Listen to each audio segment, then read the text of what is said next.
The lantern light caught the glint of copper hair spilling across the hay, and Ranger Everett's hand froze on his rifle as he realized the intruder in his barn wasn't a drifter or a thief, but a young woman curled up like a wounded animal in the corner stall.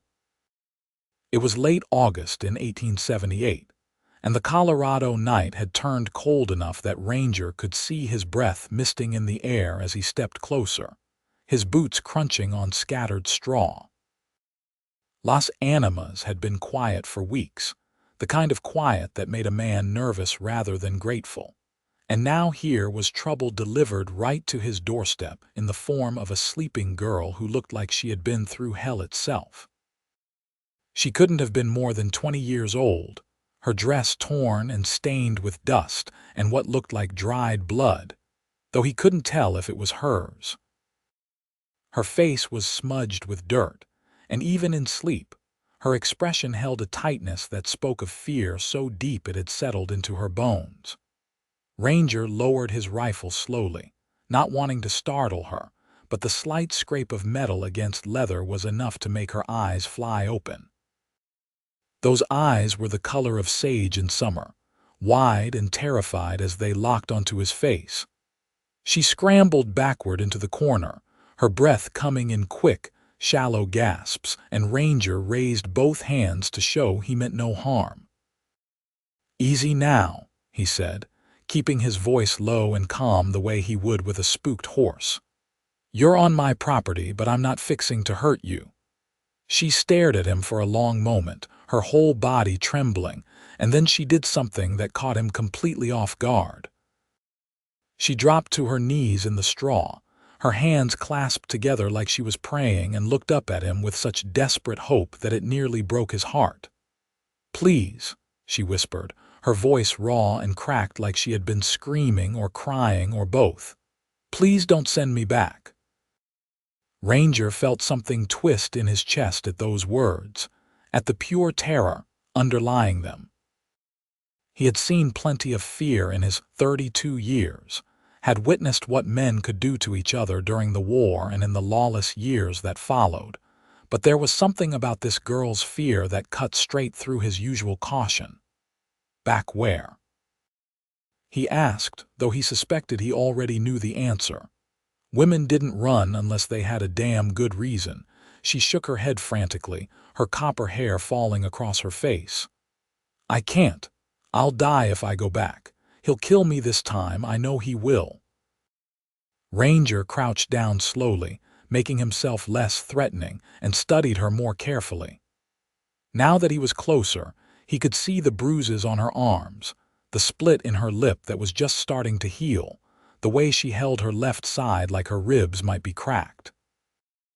Anger flared hot and sudden in his gut, the kind of anger that had gotten him in trouble more than once when he was younger and less controlled. "Who did this to you?"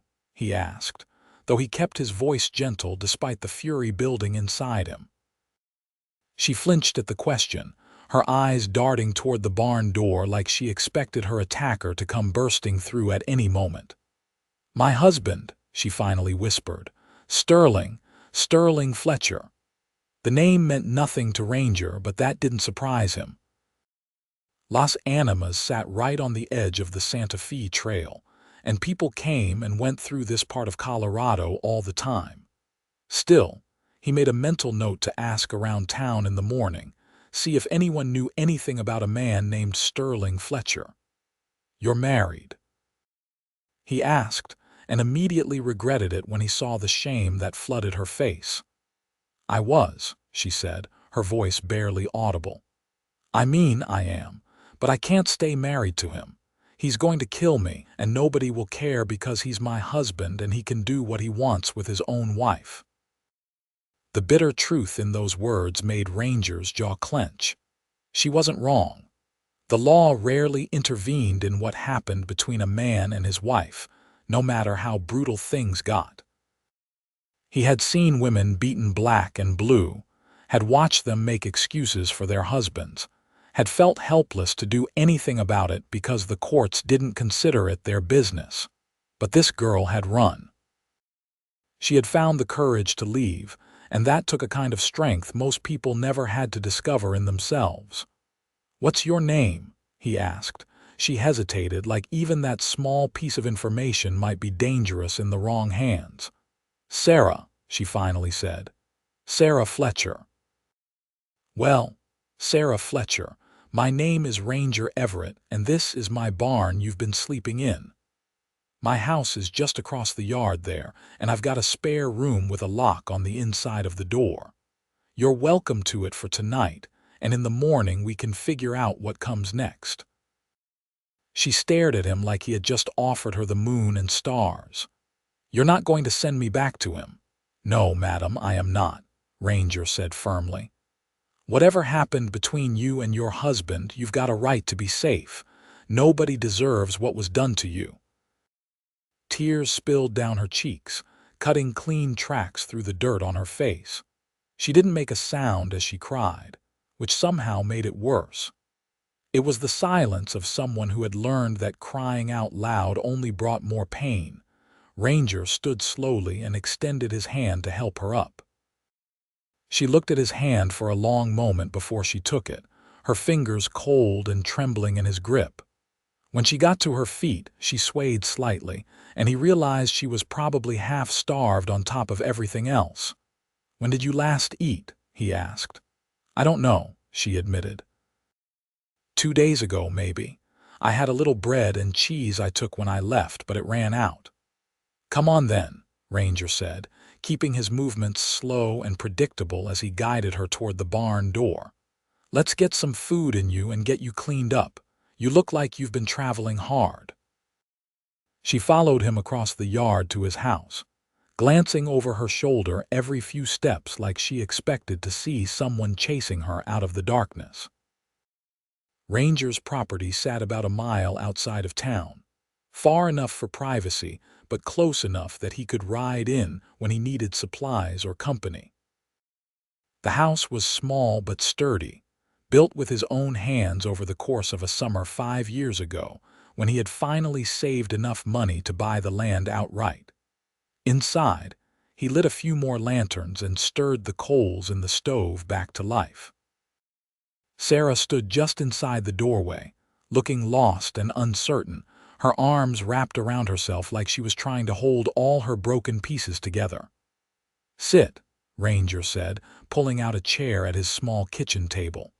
"I'll heat up some stew. It's not fancy, but it'll fill your belly." She sat down carefully, moving like every muscle in her body hurt. As Ranger ladled leftover stew into a pot and set it on the stove, he tried not to stare at her, but it was difficult. She was pretty, even underneath all the bruises and dirt. Her copper hair was thick and wavy, her features delicate but strong, and despite everything she had clearly been through, there was a determination in the set of her jaw that suggested she wasn't as broken as her husband had tried to make her. While the stew heated, Ranger pumped water into a basin and brought it to the table along with a clean cloth. "You can wash up if you want," he said. "I'll dig out some clothes that might fit you. They'll be too big, but they'll be clean and whole, which is more than what you're wearing now." "Thank you," Sarah whispered, and the gratitude in her voice was so profound it made his chest ache. He left her to clean her face and hands while he went to his bedroom and rummaged through his belongings. His sister had visited last year and left behind a few things, including a simple cotton dress that would probably hang loose on Sarah's frame, but would be better than the torn, stained garment she was wearing. He brought it back to the kitchen along with a worn but serviceable shawl. Sarah had washed her face, and without the layer of dirt, he could see the full extent of the bruising. A purple and yellow mark spread across her left cheekbone, and there was a cut on her temple that had scabbed over. Her hands shook as she accepted the clean clothes from him. "There's a screen in the corner there," Ranger said, pointing to a folding wooden screen he had bought from a traveling merchant. "You can change behind that if you want privacy." She nodded and disappeared behind the screen while Ranger busied himself with dishing up the stew and slicing bread. He heard the rustle of fabric and tried to focus on his task, rather than thinking about the battered young woman just a few feet away who had come to his barn, because she literally had nowhere else to go. When she emerged from behind the screen, she looked younger somehow, more vulnerable in the clean dress that was indeed too large for her small frame. She had rolled up the sleeves, and he could see more bruises circling her wrists like ugly bracelets. "Sit and eat," he said, setting the bowl of stew in front of her. "Take your time. Eating too fast after going without can make you sick." Sarah picked up the spoon with trembling hands and took a small bite. Her eyes closed in what looked like bliss at the simple taste of warm food, and she had to visibly restrain herself from shoveling it into her mouth. Ranger sat across from her with his own bowl, eating slowly to give her time to adjust. "How long were you in my barn?" he asked after a few minutes of silence. "I got there this afternoon," she said between careful bites. "I saw your house from the road and thought maybe I could hide in the barn just for one night, just to rest. I didn't mean to steal from you or cause trouble." "You're not causing trouble," Ranger assured her, "though I am curious how you ended up in Colorado if your husband is the kind of man who keeps such a tight hold on his wife." Sarah's hands tightened on her spoon. "We were living in Kansas, on a farm outside of Dodge City. Sterling had business here in Los Animas, something to do with cattle. I don't really understand all of it. He brought me along because he didn't trust me alone at home, and he was right not to trust me because I ran the first chance I got." "How did you get away from him?" "He was drinking at the saloon 2 nights ago," she said, her voice dropping lower. "He always drinks when he comes to town, and he usually comes back mean. I knew I had maybe a few hours before he would come back to the hotel room and start in on me, so I just left. I walked out of town in the dark and kept walking. I didn't know where I was going. I just knew I had to get away." Ranger felt that anger building in him again, but he kept it off his face. Sarah didn't need to see his rage right now. She needed to see that she was safe, that not all men were like her husband. "You walked from Los Animas to here in 2 days?" he asked, mentally calculating the distance. "I walked through the first night," she said. "I was too scared to stop. And then during the day yesterday, I hid whenever I heard horses or wagons coming. I didn't want anyone to see me and tell Sterling which way I had gone. Last night I slept in a cave, and today I kept walking until I saw your place." She had walked more than 20 miles with cracked ribs and God knew what other injuries, driven by terror and desperate hope. Ranger had seen soldiers during the war who didn't have that kind of endurance. "You're a brave woman, Sarah Fletcher," he said quietly. She shook her head. "I'm not brave. If I was brave, I would have left the first time he hit me instead of staying for 2 years, telling myself it would get better." "Leaving took more courage than staying ever could have," Ranger said. "Don't sell yourself short." She looked up at him with those sage green eyes, and he saw the question forming before she even asked it. "Why are you being so kind to me? You don't know me. For all you know, I could be lying about everything." "You could be," Ranger agreed, "but I don't think you are. I've been around enough liars to know what they look like, and you're telling the truth. Besides, even if you were lying about the specifics, those bruises don't lie. Somebody hurt you and you ran. That's enough for me." Sarah's eyes filled with tears again, but she blinked them back and focused on finishing her stew. When her bowl was empty, Ranger filled it again without asking, and she ate most of that too before finally pushing back from the table with a small sigh. "Thank you," she said. "I can't remember the last time someone was kind to me."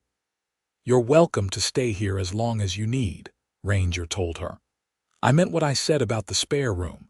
It's not much, just a bed and a small dresser, but it's warm and dry and the door locks from the inside." "What if Sterling comes looking for me?" she asked, fear creeping back into her voice. "What if he finds me here?" "Then he'll have to go through me to get to you," Ranger said simply. "And I promise you, Sarah, that won't be easy for him." He wasn't a violent man by nature, hadn't been in a real fight in years, but he had learned during his time in the war how to handle himself. And he wasn't about to let some woman-beating coward drag Sarah back to a life of terror and pain. Sarah studied his face like she was trying to determine if he really meant what he said. Whatever she saw there must have reassured her because she finally nodded slowly. "Okay," she whispered. "Thank you." Ranger showed her to the spare room, which had indeed been his sister's during her visit. It was simple but clean, with a narrow bed covered in a quilt his mother had made, a small dresser with a cracked mirror above it, and a window that looked out over the southern pasture where his dozen horses grazed during the day. "The lock is here," he said, pointing to the simple bolt on the inside of the door. "Nobody can get in unless you open it yourself. I'll be in the next room if you need anything, and in the morning we'll talk about what comes next." "What if there is no next?" Sarah asked quietly. "What if Sterling finds me and kills me before morning?" "He won't," Ranger said with more confidence than he felt. "But if it makes you feel safer, I can sleep out in the main room tonight instead of my bedroom. That way I'll be between you and the door." The relief on her face told him that was exactly what she needed to hear. "Would you mind? I know it's asking a lot." "It's not asking anything," he assured her. "Get some rest, Sarah. You're safe here." She nodded and closed the door, and a moment later he heard the soft sound of the bolt sliding into place. Ranger stood in the hallway for a moment, trying to process everything that had happened in the last hour. He had gone out to his barn to check on his horses before bed, and had ended up with a runaway wife under his roof, and a growing sense that his quiet, simple life was about to get a whole lot more complicated.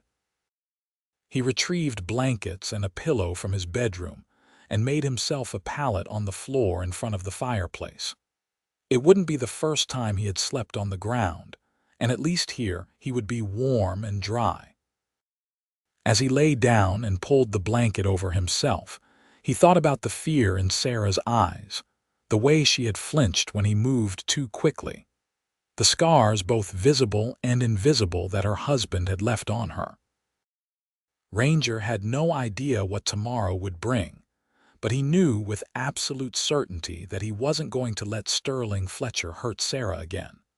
Not while there was breath in his body. Morning came with the sound of roosters crowing and the pale light of dawn filtering through the windows. Ranger woke stiff from sleeping on the floor, his back protesting as he sat up and rolled his shoulders.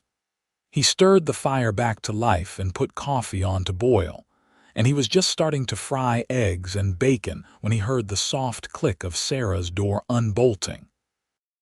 She emerged looking better than she had the night before, though the bruises on her face stood out in stark purple relief in the morning light. Her hair was damp at the ends, like she had washed it in the basin he had left for her, and she had done her best to braid it back from her face.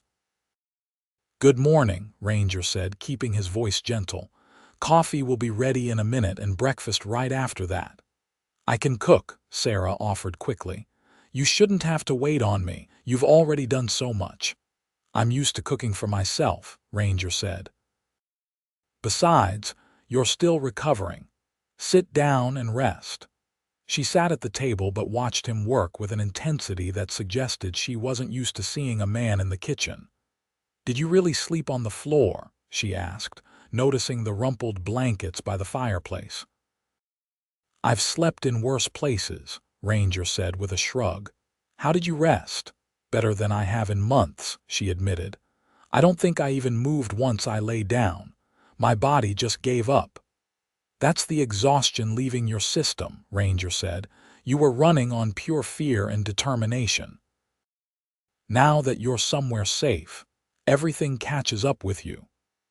He served her a plate of eggs and bacon along with more bread, and they ate in companionable silence for a few minutes. As Ranger sipped his coffee, he tried to figure out how to approach the practical matters they needed to discuss. "We should talk about what happens next," he finally said. "I meant what I told you last night. You're welcome to stay here as long as you need. But your husband is probably looking for you, and we need to think about what we'll do if he shows up." Sarah's hand tightened on her fork. "I've been thinking about that. Maybe I should keep moving. Head further west or north into Wyoming. If I stay here, I'm putting you in danger." "You're not going anywhere until you're healed up and rested," Ranger said firmly. "As for putting me in danger, I've faced down worse than one angry husband. Let me worry about Sterling Fletcher." "You don't know what he's like," Sarah said, her voice shaking slightly. "He's not just angry, he's mean. He likes hurting people, especially me, and he won't care that you helped me. If anything, that will make him angrier." "Does he know how to use a gun?" Ranger asked. "Yes," Sarah said quietly. "He's a good shot. He used to hunt rabbits and deer back in Kansas. Can he fight? I don't know. I've never seen him fight anyone but me." "Men who hurt women are usually cowards when they face someone who can fight back," Ranger said. "But either way, I'm not worried. This is my land, my home, and I have a right to protect it and anyone on it." Sarah looked like she wanted to argue, but instead she just nodded and returned to her breakfast. After they had eaten and cleaned up, Ranger suggested she rest more while he went into town to pick up supplies and see what he could learn about Sterling Fletcher. "Will you come back?" Sarah asked, and there was such vulnerability in the question that it made his heart ache. "I promise I'll come back," he said. "I'll be gone maybe 3 hours at most. The door locks from the inside, and if anyone comes while I'm gone, you hide and don't open for anyone but me. Understood?" "Understood," Sarah whispered. Ranger saddled his best horse, a sturdy bay gelding named Duke, and rode into Las Animas as the morning sun climbed higher in the sky. The town was waking up, merchants opening their stores, women sweeping the boardwalks in front of their businesses, children running through the streets on their way to school or chores. He stopped first at the general store, where Mrs. Patterson was arranging canned goods on a shelf. She was a sharp-eyed widow in her 50s who knew everything that happened in Las Animas, often before it happened. "Morning, Ranger," she said with a smile. "What brings you to town so early?" "Need some supplies," he said, pulling out his list. "And I'm wondering if you know anything about a man named Sterling Fletcher. He was supposed to be in town a few days ago on business." Mrs. Patterson's smile faded slightly. "Sterling Fletcher. Yes, I know him. Unpleasant man. He was staying at the hotel with his wife, though I haven't seen her around. He's been drinking heavily at the saloon and asking everyone if they've seen a woman matching his wife's description. Says she ran off, and he wants to find her." "What's he telling people about why she ran?" Ranger asked, keeping his voice neutral. "Says she's not right in the head, that she gets confused and wanders off. But between you and me, I don't believe a word of it. He's got mean eyes, that one, and his knuckles are all scraped up like he's been hitting something. Or someone." Ranger felt his jaw clench. "Is he still in town, far as I know?" "He's got a room at the hotel, and he's been haunting the saloon every evening." "Why the interest?" "Just curious," Ranger said carefully. "If you happen to see his wife, you'd tell someone, right? Make sure she's safe, Mrs." Patterson studied him with knowing eyes. "I would indeed. Is there something you want to tell me, Ranger Everett?" "Just keep an eye out," he said. "And if Fletcher comes asking about me or my property, I'd appreciate you not volunteering any information." "Consider it done," Mrs. Patterson said. "That man gives me a bad feeling, and I trust my instincts about people." Ranger bought the supplies he needed, along with a few things he thought Sarah might appreciate, like soap that smelled like lavender and a hairbrush with soft bristles. As he loaded everything into his saddlebags, he considered his options. The smart thing would probably be to talk to the marshal, let the law handle it. But the marshal was an old man named Clifton who believed firmly that a man's wife was his property to do with as he pleased. And Ranger knew from past experience that Clifton wouldn't lift a finger to help a runaway wife. He would probably march right over to the hotel and tell Fletcher exactly where to find Sarah. No, this was something Ranger would have to handle himself. He rode back to his property, his mind working through various scenarios. The best outcome would be that Fletcher gave up looking and went back to Kansas, but somehow Ranger doubted that would happen. Men like Fletcher didn't let go of things they considered theirs, and from everything Sarah had said, her husband would see her running as a challenge to his authority that couldn't go unanswered. When Ranger got back to the house, he called out before he entered so Sarah would know it was him. She emerged from her room looking relieved to see him, and he realized she had probably spent the entire time he was gone terrified that he wouldn't come back. Everything went fine, he assured her, unpacking his saddlebags. Your husband is still in town, staying at the hotel and drinking at the saloon. He's been asking around about you, telling people you're confused and he's worried about you. Sarah made a bitter sound. Of course he is. That's what he always says when people notice the bruises. That I'm clumsy and confused and he has to take care of me.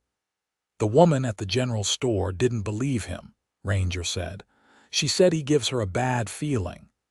Mrs. Patterson always was perceptive, Sarah said quietly. She was kind to me the few times Sterling let me go into town with him. She probably noticed more than she let on. Ranger handed her the lavender soap and hairbrush. Thought you might like these. Sarah took them with trembling hands, staring at the simple items like they were precious treasures. Nobody has given me a gift in so long, she whispered. Thank you. Over the next few days, they fell into a careful routine. Ranger went about his usual work of caring for his horses, mending fences, and tending to the various tasks that came with running a small ranch, while Sarah gradually took over some of the household duties. She was an excellent cook, he discovered, much better than he was, and she seemed to find comfort in keeping busy. They talked as they worked, careful conversations at first that gradually deepened as Sarah began to trust him. She told him about growing up in Missouri, the daughter of a farmer who had died when she was 16, leaving her and her mother to fend for themselves. Her mother had died 2 years later of a fever, and Sarah had been alone and vulnerable when Sterling Fletcher had come courting. He was charming at first, she said one afternoon as they sat on the porch shelling peas. Polite and attentive, and he had money from some business deal. I thought I was lucky that someone like him would want to marry someone like me. I didn't have family or prospects, and he seemed like a good option. When did it change? Ranger asked gently. The night we got married, Sarah said flatly. It was like a switch flipped in his head. Suddenly, I couldn't do anything right. The dinner I made was too salty or not salty enough. The way I folded his shirts was wrong. The tone of my voice when I answered him was disrespectful, and every criticism came with a slap or a punch or worse. She fell silent, her hand stilling on the peas, and Ranger fought the urge to reach over and take her hand. He didn't want to touch her without permission, didn't want to remind her of all the times men had touched her when she didn't want them to. You're safe now, he said instead. Whatever happens, I won't let him hurt you again. Sarah looked over at him, and something shifted in her expression. Why are you doing this? Really? Most men would have sent me right back to my husband. You could get in serious trouble for harboring another man's wife. Because it's the right thing to do, Ranger said simply, and because I've seen enough cruelty in this world. I'm not about to add to it by turning away someone who needs help. There has to be more to it than that, Sarah pressed. Nobody is that good without a reason. Ranger was quiet for a moment, considering how much to tell her. During the war, I saw things that changed me, he finally said. I saw what men are capable of when they stop seeing other people as human beings. And when I came back home afterward, I made myself a promise that I would try to balance out some of that darkness. So when I see someone suffering and I have the power to help, I do. It's as simple as that.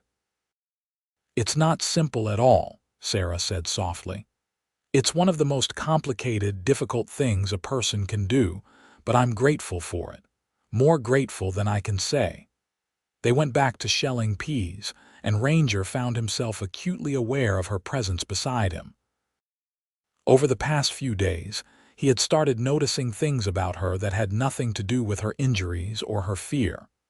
The way she hummed softly while she cooked, old songs he didn't recognize. The way her face lit up when she smiled, which she was starting to do more often. The intelligence in her eyes and the dry humor that occasionally surfaced in her comments. He was attracted to her, he realized with a start. Not just sympathetic or protective, but genuinely attracted.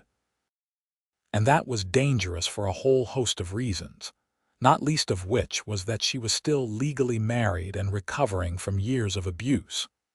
The last thing she needed was another man making demands on her or expecting things from her. So he pushed those feelings down deep and focused on being her friend and protector, nothing more. A week after Sarah had arrived, Ranger was in the barn tending to Duke when he heard the sound of hoofbeats approaching the house. He grabbed his rifle and moved quickly to the barn door, his heart pounding when he saw a man on horseback riding up to his front porch. The man was in his 30s, well-dressed in a wool suit that looked out of place in ranch country, with dark hair slicked back and a neat beard. He sat his horse poorly, like someone unused to riding, and there was something in the set of his shoulders that radiated entitlement and anger. This had to be Sterling Fletcher. Ranger stepped out of the barn, his rifle held loosely in his hands but ready to be raised if needed. "Can I help you?" he called out. Fletcher turned to look at him, his eyes cold and assessing. "You Ranger Everett?" "I am, and you are." "Sterling Fletcher. I'm looking for my wife. Woman about yay-high, copper hair, green eyes. She's not well in the head and she wandered off a week ago. I've been told you might have seen her." "Who told you that?" Ranger asked, though he kept his voice neutral. "Does it matter? Have you seen her or not?" "I haven't seen anyone matching that description," Ranger lied smoothly. "But if I do, where should I tell her to find you?" Fletcher's eyes narrowed. "You're lying. I can see it on your face. She's here, isn't she?" Sarah, get out here right now, inside the house." Ranger knew Sarah would be hearing this and panicking. He had told her to hide in her room if anyone came, to stay silent no matter what happened, and he prayed she would listen. "There's nobody here but me," Ranger said, his voice hardening. "And even if there was, I wouldn't turn over a scared woman to a man who clearly beats her." Fletcher's face flushed with anger. "How dare you? What happens between me and my wife is none of your business. She's my wife, my property, and if she's here you have no legal right to keep her from me." "She's not property," Ranger said, his grip tightening on his rifle. "She's a human being, and from what I hear, she's got good reason to run from you." "You have no idea what you're talking about," Fletcher snarled. "Sarah is a liar and a manipulator. Whatever she told you, it's not true. I've never laid a hand on her except in self-defense when she got violent." "Strange how all those bruises ended up on her instead of you then," Ranger said. "Now I'm going to ask you politely one time to leave my property. If you don't, I'll make you leave, and you won't enjoy the experience." Fletcher stared at him for a long moment, and Ranger could see him calculating the odds. Fletcher was armed with a pistol at his hip, but Ranger had a rifle already in hand, and the clear advantage of being on his own land and familiar with the terrain. "This isn't over," Fletcher finally said, his voice low and threatening. "She's my wife and I will get her back. The law is on my side." "Maybe so," Ranger agreed, "but right now I'm the one with the rifle and you're the one trespassing. So unless you want to test who's the better shot, I suggest you turn that horse around and ride back to town." Fletcher yanked his horse's head around viciously, making the animal toss its head in protest, and spurred it into a gallop back toward the road. Ranger watched until he was out of sight, then hurried into the house. Sarah was in her room, pressed into the corner with her arms wrapped around herself, shaking so hard her teeth were chattering. When Ranger knocked softly on the door, she let out a small cry of fear. "It's me," he said quickly. "He's gone. You're safe." The door flew open and Sarah threw herself at him, her arms wrapping around his waist as she buried her face in his chest. Ranger froze for a second, surprised, then carefully put his arms around her, holding her while she shook and tried not to cry. "I heard his voice," she whispered against his shirt. "I thought he was going to break down the door. I thought he was going to drag me back." "He's not going to touch you," Ranger said firmly, one hand coming up to rest on the back of her head. "I won't let him. He'll come back," Sarah said. "He won't give up. He'll bring the law, or he'll come at night when you're sleeping, or he'll burn your house down with both of us in it. He won't stop until I'm dead or back under his control. Then we'll make sure neither of those things happen," Ranger said. "We'll figure this out, Sarah. I promise." She pulled back enough to look up at him, her sage green eyes swimming with tears. "Why would you risk so much for me? You could hand me over right now and your life would go back to normal." "I don't want normal if normal means abandoning someone who needs help," Ranger said. "And besides, you've become important to me this past week. I'm not ready to lose you." Something changed in her expression, a softening that made his breath catch. "You've become important to me too," she whispered.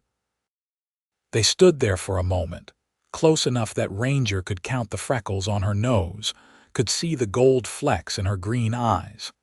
He wanted desperately to kiss her, but he knew that would be wrong for so many reasons.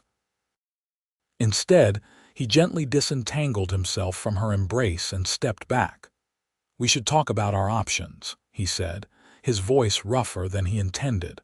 "Fletcher isn't going to give up, which means we need a plan." They sat at the kitchen table and Ranger laid out what he thought might work. "The law is mostly on his side when it comes to marriage," he admitted. "But there are things we can do. I could take you to one of the mining towns further west, set you up with a new name and a fresh start. Or we could head to Denver and see if we can find a lawyer willing to help you file for divorce on grounds of cruelty." "Would that even work?" Sarah asked. "I thought women couldn't divorce their husbands just for being cruel." "It depends on the judge and how good the lawyer is," Ranger said. "It's a long shot, but it might be worth trying.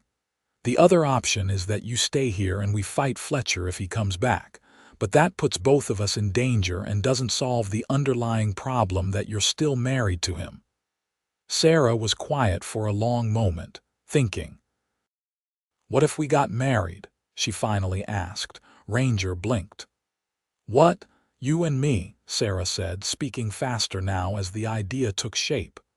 "If I was married to you, then Sterling couldn't claim me as his wife anymore. I know I'm still technically married to him, but what if we just told people we were married? In a place like this, nobody would question it if we said we had gotten married by a traveling preacher or a justice of the peace in another town." "That's bigamy," Ranger pointed out. "It's illegal." "So is helping a runaway wife," Sarah countered. "You're already breaking the law by keeping me here. At least this way you'd have a legal claim to protect me. Sterling couldn't just walk up and take me without it being kidnapping." Ranger considered this. It was a crazy idea. full of holes and potential problems, but it also had a certain logic to it. If everyone believed they were married, it would be much harder for Fletcher to make a claim on Sarah. And the truth was, Ranger didn't want her to leave. Over the past week, his house had felt more like a home than it had in years, and the thought of going back to being alone after she left filled him with a loneliness he hadn't known he was capable of feeling. "Are you sure about this?" he asked. Pretending to be married is a big commitment, even if it's not real. "Who says it has to be pretending?" Sarah asked quietly. "You've been kinder to me in 1 week than Sterling was in 2 years. You make me feel safe and valued. You talk to me like I have thoughts worth hearing. If I have to be married to someone, I'd rather it be someone like you." Ranger's heart was pounding so hard he was sure she could hear it. "Sarah, you've been through a trauma. You're vulnerable right now, and I don't want you making decisions based on fear or gratitude. Those aren't good foundations for a marriage, even a fake one." "I'm not asking you to love me," Sarah said, though there was something in her eyes that suggested she wished he would. "I'm just asking you to let me stay here as your wife, real or otherwise. We'll figure out the rest as we go." Ranger knew this was probably a terrible idea. He knew he should send her away for both their sakes, help her start over somewhere far from Fletcher and from him. But when he looked at her sitting across from him, brave and determined despite everything she had been through, he couldn't bring himself to say no. "Okay," he said. "We'll tell people we're married, but Sarah, I need you to understand something. If we do this, if you become my wife in the eyes of the community, I'm not going to treat you the way Fletcher did. This will be a partnership, not ownership. And if you ever want to leave, if you ever decide you don't want this arrangement anymore, you'll be free to go. No questions asked." Tears spilled down Sarah's cheeks again, but this time they looked like relief rather than fear. "Thank you," she whispered. "You have no idea what this means to me." Over the next few weeks, they carefully spread the story that Ranger had gotten married. When he went into town for supplies, he mentioned casually to Mrs. Patterson that his new wife was settling in nicely. She had been surprised but pleased, and within days the whole town knew that Ranger Everett had taken a wife. A few people asked to meet Sarah, but Ranger explained that she was shy and recovering from a fever, and most folks accepted that. The ones who did see her at a distance wouldn't have recognized her as Sterling Fletcher's runaway wife. In the time she had been with Ranger, her bruises had faded, she had gained back some of the weight she had lost, and the constant fear had left her face. She looked like a different person. Fletcher had left Las Animas about 10 days after his confrontation with Ranger, though whether he had given up or was just regrouping, Ranger couldn't say. He kept his guard up, his rifle always within reach, and he made sure Sarah knew to stay alert. But as the weeks turned into months, the constant vigilance began to ease slightly. Fletcher didn't return, didn't send any threats or hired men. It was possible he had decided Sarah wasn't worth the trouble, or maybe he had just moved on to some other poor woman. Life settled into a new rhythm. Sarah took care of the house and the cooking while Ranger worked with the horses and managed the property. They ate their meals together, talking about everything and nothing, and Ranger found himself looking forward to those conversations more than anything else in his day. He was falling in love with her. He realized sometime around October when the aspen trees turned gold and the air took on the crisp bite of approaching winter. He had been in love before, or thought he had, but this was different. This was deeper and more real than anything he had experienced. He loved the way Sarah sang while she worked, her voice sweet and clear. He loved how she wasn't afraid to argue with him when she disagreed, the way she stood up for herself now that she felt safe enough to have opinions. He loved her gentle hands on the horses when she came out to the barn to bring him lunch, the way the animals responded to her calm presence. But he didn't tell her any of this. They were supposed to be pretending to be married, and he didn't want to complicate things by adding real feelings into the mix. Besides, Sarah had been through so much. The last thing she needed was pressure from him to feel something she might not be ready to feel. What he didn't know was that Sarah was struggling with the exact same realization. She had been preparing dinner one evening in November when it hit her like a physical blow.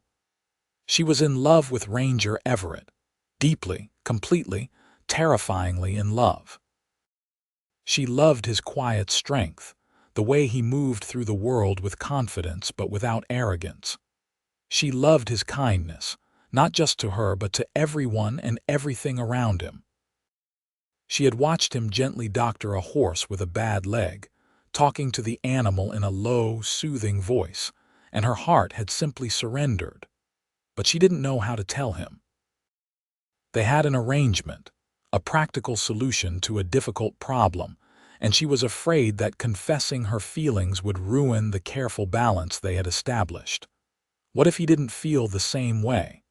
What if he saw her declaration as pressure or obligation?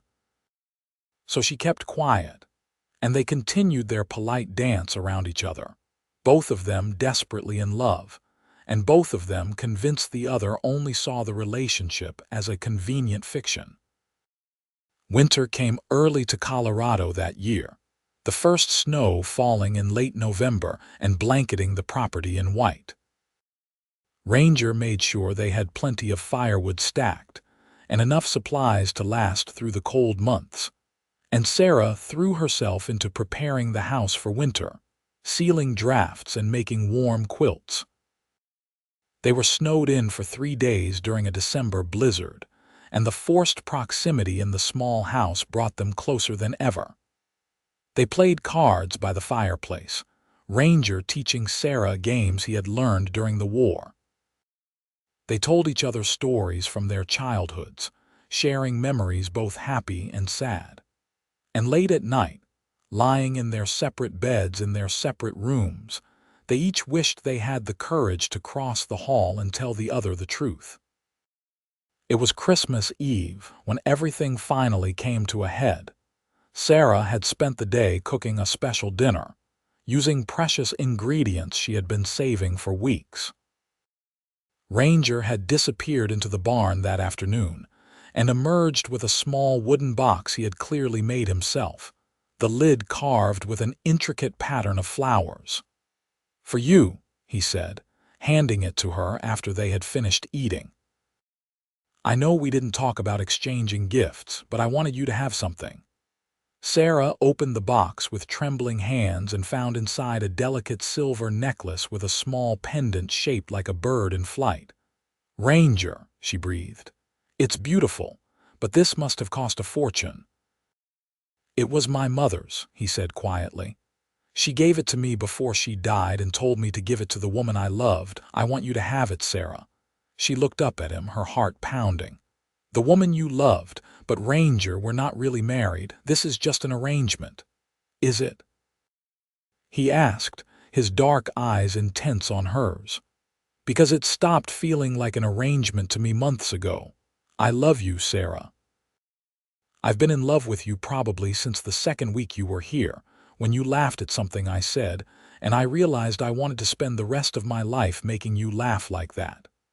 Sarah felt tears spring to her eyes. "You love me." "I love you," he confirmed. "And I know this might not be what you want to hear. I know you've been through hell and you might not be ready for this.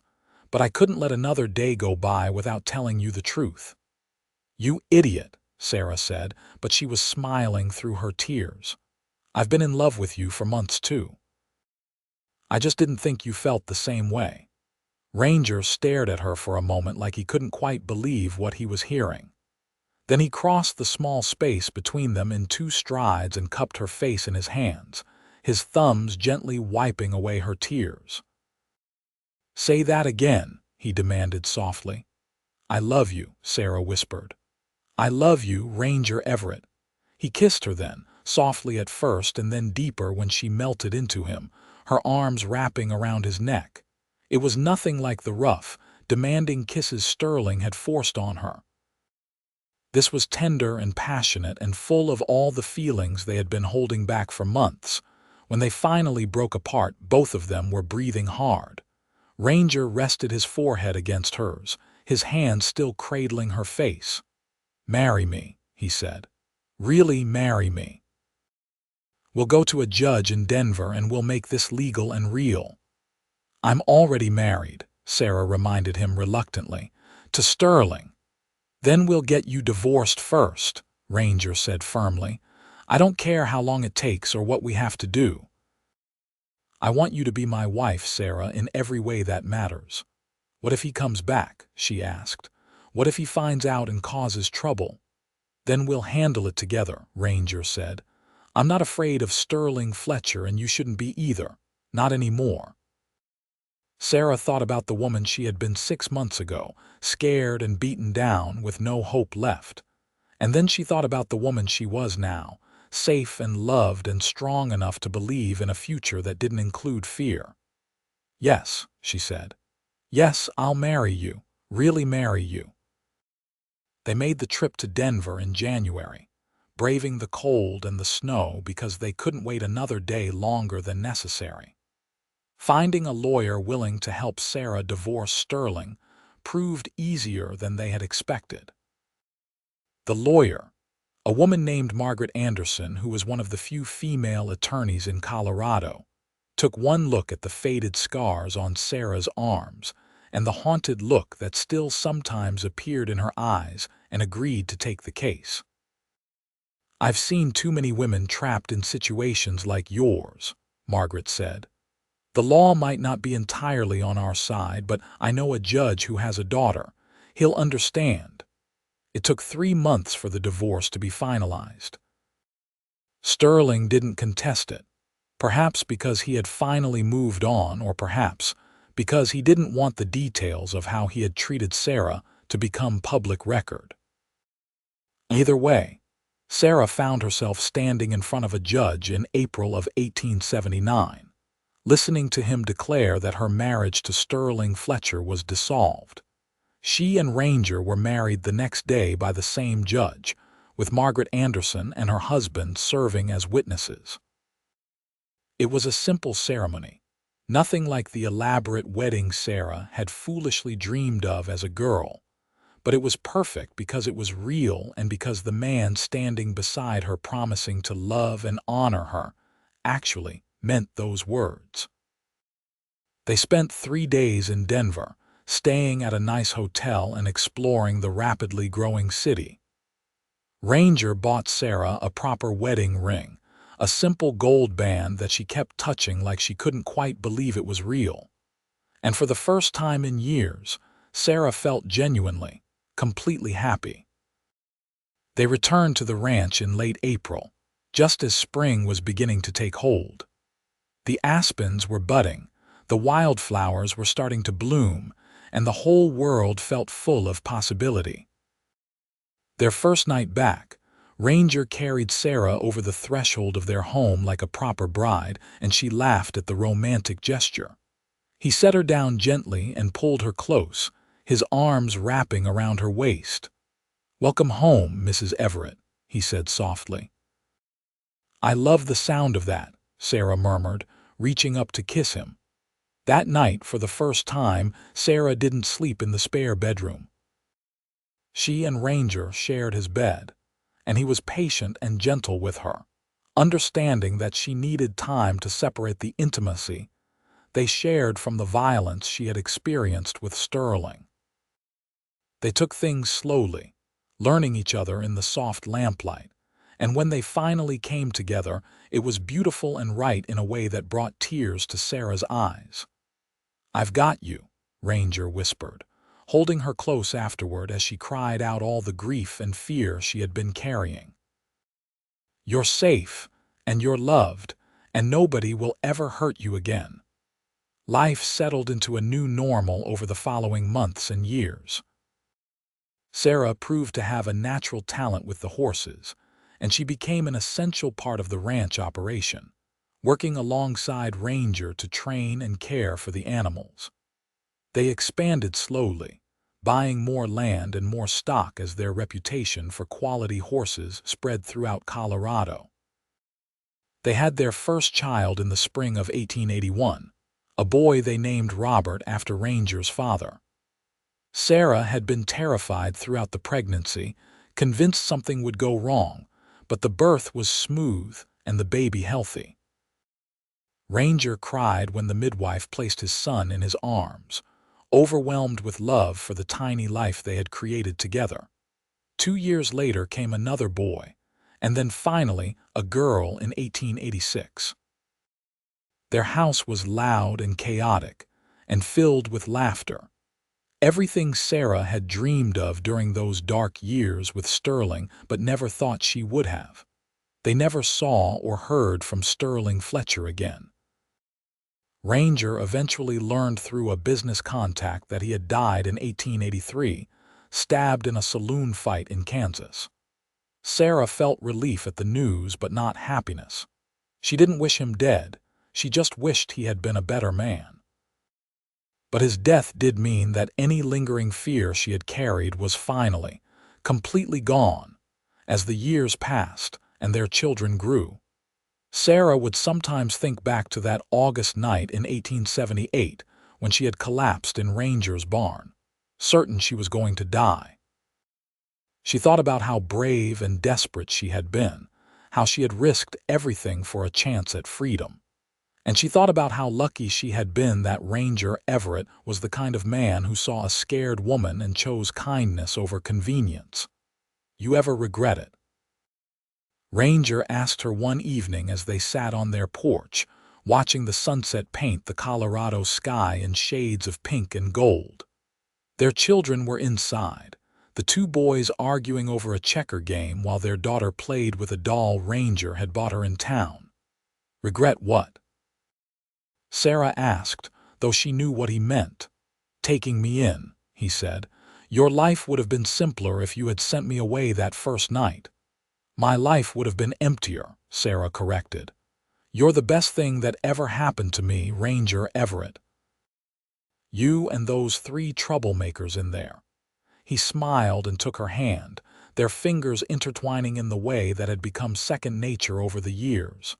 "I love you, Sarah." "I love you too," she said. "Thank you for not sending me back." They sat together in comfortable silence as the sun sank lower, the sky darkening to purple and then to black, stars beginning to appear one by one. Inside, their children's voices rose in laughter, and somewhere in the barn, one of the horses whinnied softly. It was an ordinary evening on an ordinary day, nothing special or remarkable about it. But to Sarah, who had once believed she would never know peace or happiness or love, it was everything. It was the life she had run toward that desperate night, the life she had hoped existed somewhere beyond fear and pain. And she had found it, in a barn in Colorado, with a cowboy who had looked at a broken, scared woman and seen someone worth saving. The years continued to roll forward, bringing with them the joys and challenges that came with building a life together. By 1890, their ranch had become one of the most respected horse operations in southern Colorado. Ranger's reputation for fairness and quality had spread far beyond Los Animas, and people traveled from as far as New Mexico and Kansas to buy horses trained by the Everetts. Sarah had blossomed into a confident, capable woman who bore little resemblance to the terrified girl who had once hidden in their barn. She kept the books for the ranch with meticulous care, negotiated sales with the shrewdness of someone who understood the value of what they were selling, and had become a respected member of the Los Animas community. The women in town sought her advice, the children adored her gentle nature, and the men learned quickly that underestimating her was a mistake. Their oldest son, Robert, was 9 years old and already showing his father's quiet strength and his mother's intelligence. He was a natural horseman, able to gentle even the most skittish animal with patience and soft words. Their middle son, James, was 7 and had inherited Ranger's sense of humor along with Sarah's stubborn streak. He kept the whole family laughing with his antics and observations. And their daughter, Caroline, was 4 years old and had wrapped both her parents and both her brothers around her tiny finger from the moment she was born, one warm afternoon. In June of 1890, Sarah was in the garden pulling weeds when she heard the sound of a wagon approaching. She straightened up, shading her eyes against the sun, and saw an unfamiliar rig coming up the drive with a man and woman on the bench seat. Ranger emerged from the barn, also alerted by the sound, and came to stand beside Sarah. "Expecting anyone?" he asked. "No," Sarah said, wiping her dirty hands on her apron. "Maybe they're looking to buy horses." As the wagon drew closer, Sarah got a better look at the couple. The man was elderly, probably in his 70s, with white hair and a weathered face. The woman beside him was younger, perhaps in her 50s, with kind eyes and a gentle smile. They pulled to a stop in front of the house, and the man climbed down stiffly, then helped the woman down with practiced care. Up close, Sarah could see that both of them were well-dressed but not wealthy, their clothes neat and serviceable. "Mr. and Mrs. Everett?" the man asked. "That's right," Ranger said, his hand unconsciously moving to rest on the small of Sarah's back, a gesture of both possession and protection that he probably wasn't even aware of anymore. "What can we do for you folks?" The man cleared his throat, looking nervous. "My name is Thomas Fletcher, and this is my wife, Anne. I believe you knew my nephew, Sterling Fletcher." Sarah felt her whole body go rigid, and Ranger's hand tightened against her back. After all these years, after all the peace they had found, Sterling's name could still send a jolt of fear through her. "We knew him," Ranger said carefully, his voice giving nothing away. "What about him?" Thomas Fletcher looked at Sarah with an expression that seemed to hold both sadness and apology. "Mrs. Everett, I want to first say that I'm sorry for what my nephew did to you. We only learned the truth after he died, when some of his belongings were sent to us, and we found letters and documents that made it clear what kind of man he really was." Sarah found her voice, though it took effort. "What do you want from us?" "Nothing," Anne Fletcher said quickly, speaking for the first time. "We don't want anything. We came because we needed you to know that not all of Sterling's family was like him. We needed to apologize for what he did, and for the fact that we didn't see it sooner. We should have paid more attention, should have asked more questions." "You couldn't have known," Sarah heard herself say, though part of her wanted to rage at them for not noticing, for not protecting her from their nephew. Sterling was very good at hiding what he was.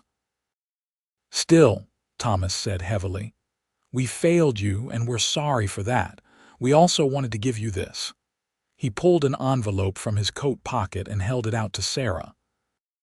She looked at it like it might bite her, and Ranger took it instead, opening it carefully while keeping himself positioned between Sarah and the Fletchers. Inside was a legal document and a bank draft. Ranger read through the papers quickly, his eyebrows rising.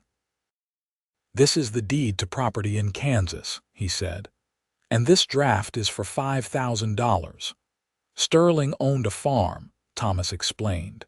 "He bought it with money he swindled from various people, though we didn't know that at the time. After he died, the property came to us as his closest living relatives. But it never sat right with us, profiting from his misdeeds. We figured the property rightfully belongs to his widow, even though we heard she had remarried. That would be you, Mrs. Everett."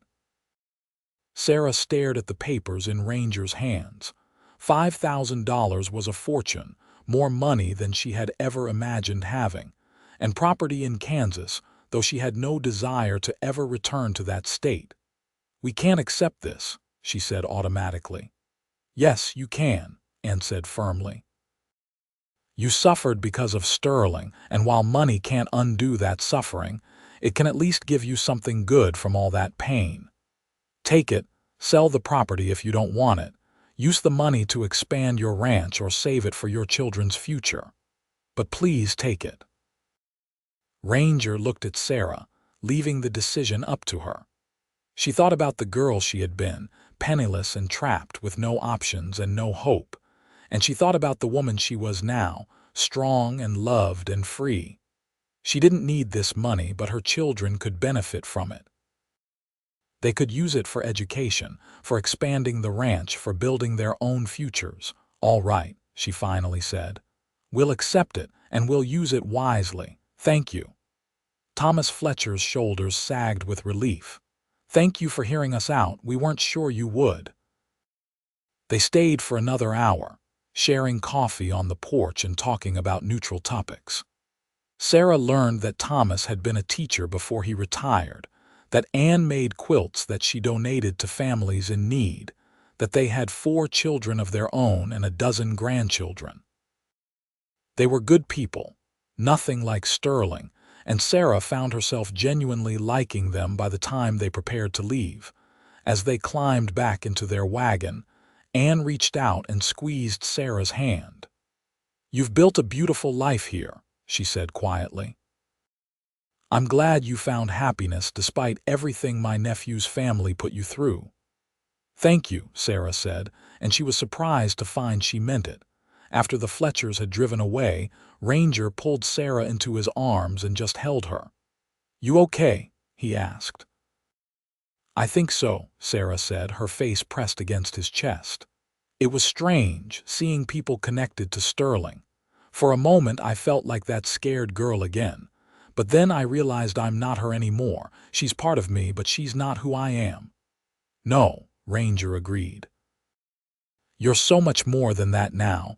You're strong and brave and amazing, and I'm so damn proud of you." Sarah smiled against his shirt. "What should we do with the money?" "Whatever you want," Ranger said. "It's yours." "It's ours," Sarah corrected. "Everything I have is ours. Everything you have is ours. That's how marriage works, remember?" Ranger laughed and kissed the top of her head. "All right then, Mrs. Everett. What should we do with our unexpected windfall?" They decided to split the money 3 ways. Part of it went into a savings account for their children's future, whether that meant education or help starting their own ranches or businesses. Part of it, they used to build a new barn and buy breeding stock to expand their operation. And part of it, they donated to a women's shelter that had opened in Denver, a place where women like Sarah had been could find safety and support. Life continued its steady march forward. Robert grew into a thoughtful young man who eventually took over much of the day-to-day running of the ranch. James discovered a talent for breaking and training the more difficult horses, the ones other people had given up on. And Caroline, their daughter, proved to have her mother's head for business and her father's steady temperament. In 1895, when Sarah was 37 and Ranger was 49, they traveled to Denver to celebrate their 16th wedding anniversary. As they walked through the city, so much larger and more developed than it had been when they first came here to finalize Sarah's divorce, Ranger suddenly pulled her to a stop in front of a photography studio. "Let's get our picture taken," he said. "We've been married 16 years, and we don't have a single photograph of the 2 of us together." Sarah laughed. "We're not exactly dressed for a formal portrait." "I don't care," Ranger said. "I want a picture of us right now exactly as we are." So they went inside, and the photographer posed them in front of a painted backdrop. Ranger stood behind Sarah with his hands resting on her shoulders, and Sarah reached up to place her hands over his. When the photographer told them to hold still, Sarah caught Ranger's eye in the mirror he was using to frame the shot, and they both smiled. The photograph, when it was developed, became one of Sarah's most treasured possessions. In it, you could see the love and contentment in both their faces, the way they leaned into each other like two parts of a whole. It hung in their bedroom for the rest of their lives, a reminder of everything they had built together. The years brought their share of challenges, as years always do. There were droughts that made water scarce and winters so harsh they lost livestock. There were illnesses and injuries, arguments and misunderstandings. Robert married a girl from town and gave them their first grandchild. James left for a few years to work on a ranch in Montana before returning home with a wife and twin daughters. Caroline scandalized the town by becoming a teacher and insisting she didn't need a husband to be fulfilled, though she eventually fell in love with a quiet banker and gave her parents 3 more grandchildren to spoil. Through all of it, Sarah and Ranger stood together, their love deepening with each passing year into something unshakable and permanent. They had their traditions, like coffee on the porch at sunset and dancing in the kitchen when a song on the radio made them feel young again. They had their private jokes and their comfortable silences, the kind that only came from truly knowing another person. In the summer of 1912, when Sarah was 54 and Ranger was 66, they celebrated their 33rd wedding anniversary by taking a trip to San Francisco, something they had always talked about but never gotten around to doing. They stayed in a fancy hotel, ate at restaurants where the servers wore white gloves, and walked along the waterfront watching the ships come and go. On their last night in the city, they sat on a bench overlooking the bay as the sun set over the water. Ranger's hair had gone completely gray, and Sarah's copper had faded to a soft auburn threaded with silver, but they still reached for each other's hands without thinking, fingers intertwining in the way they had for decades. "Do you ever think about what your life would have been like if I had sent you away that night?" Ranger asked. "If I had made you go back to Sterling or turned you over to the marshal?"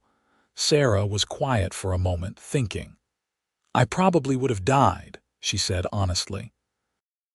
"Either Sterling would have killed me, or I would have found the courage to kill him first and been hanged for it. Either way, I wouldn't have made it much longer." "I'm glad I didn't send you away," Ranger said. "So am I," Sarah said, squeezing his hand. "You saved my life that night, Ranger. And then you gave me a reason to want to live it." "You saved mine too," Ranger said. "I didn't even know how lonely I was until you were there, and then I couldn't imagine going back to being alone." They sat together until the stars came out, talking about their children and grandchildren, about the ranch and all the plans they still had for it, about growing old together and everything that still lay ahead. They were no longer the young people who had fallen in love in a small house in Colorado. They were older and grayer, with aching joints and fading eyesight and all the other indignities that came with age. But the love between them had only grown stronger, forged in fear and hope and tested by time until it became something unbreakable. They returned to Las Animas and their ranch, to the life they had built with their own hands and their own determination. And they lived there together for many more years, surrounded by children and grandchildren and eventually great-grandchildren, all of them bearing the legacy of a love that had started with a desperate plea in a barn. "Please don't send me back." Those words had changed everything, had set in motion a series of events that led to a lifetime of happiness and love and family. And every time Ranger looked at Sarah, every time she smiled at him or took his hand or simply existed in his space, he was grateful that he had been the kind of man who heard those words and chose compassion over convenience. In the end, that was what made all the difference. Ranger passed peacefully in his sleep in the spring of 1925, at the age of 79, with Sarah holding his hand and their children gathered around his bed. He had lived a full, rich life, had died surrounded by people who loved him, and had left the world better than he found it. Sarah grieved him deeply, but she also celebrated the 54 years they had spent together, every precious moment of them. She lived 3 more years, spending her final days surrounded by family in the house she and Ranger had built together. And when she died in the summer of 1928, at the age of 70, her last words were about her cowboy, the man who had found her sleeping in his barn and given her the courage to live again.